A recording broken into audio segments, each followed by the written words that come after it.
ஆண்டவராகிய இயேசு கிறிஸ்துவின் இனிதான நாமத்தினால் இந்த காலை நேரத்தில் எனக்கு அன்பான தேவனுடைய பிள்ளைகளே, உங்கள் ஒவ்வொருவரையும் அன்போடு கூட வாழ்த்தி ஆசிர்வதிக்கின்றேன். எனக்கு அன்பான தேவனுடைய பிள்ளைகளே, ஆண்டவர் என்னை மறந்து போய் விட்டாரோ?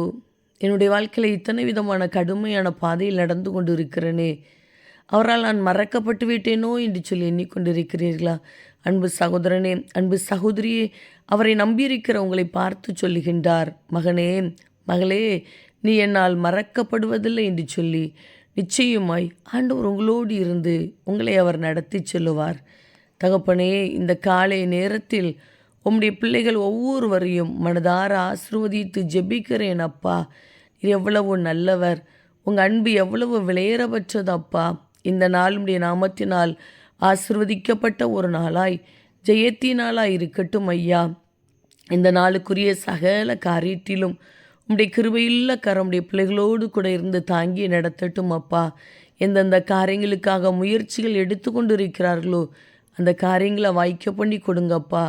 இந்த நாளுக்குரிய சகல தேவைகளையும் சந்தித்து நடத்துவீராக. எங்கெங்கு பிரயாணப்பட்டாலும் கூட செய்கிற பிரயாணங்கள் ஆசீர்வாதமாய் பாதுகாப்பாக இருக்கட்டும். மனுஷ கண்களில் தயவை கட்டளையிடுங்கப்பா. சூழ்நிலைகளில் அனுகூலமான மாற்றங்களை கர்த்தர் கொடுப்பீராக. வசிக்கிற வீட்டுக்குள்ளே சமாதானத்தோடு கூட வாழட்டும் ஐயா.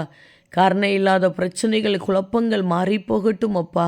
படிக்கிற பிள்ளைகளுக்கு நல்ல ஞானத்தையும் பாதுகாப்பையும் கொடுங்கப்பா.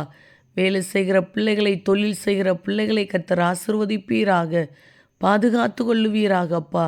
ஒவ்வொருவரையும் மனதார ஆசிர்வதித்து ஜெபிக்கிறேன். நீர் அப்படியே இந்த நாளை உம்முடைய பிள்ளைகளுக்கு ஆசீர்வாதமாய் மாற்றி கொடுக்கிறீர். அதற்காக உமக்கு ஸ்தோத்திரம். நீர் கொடுக்கிற சரீர ஆரோக்கியத்திற்காக உமக்கு ஸ்தோத்திரம். பாதுகாப்புக்காக உமக்கு கோடி நன்றி. நீர் இவர்களை ஆசிர்வதிக்கிறீர். அதற்காக உமக்கு கோடி ஸ்தோத்திரம் அப்பா. இயேசு கிறிஸ்துவின் நாமத்தில் ஜெபிக்கிறோம் ஜீவனுள்ள நல்ல பிதாவே, ஆமேன் ஆமேன். அன்பு தேவ பிள்ளைகளே, நீ என்னால் மறக்கப்படுவதில்லை என்று சொல்லி ஆண்டவர் உங்களை பலப்படுத்தி ஆசிர்வதிக்கின்றார். ஆமேன்.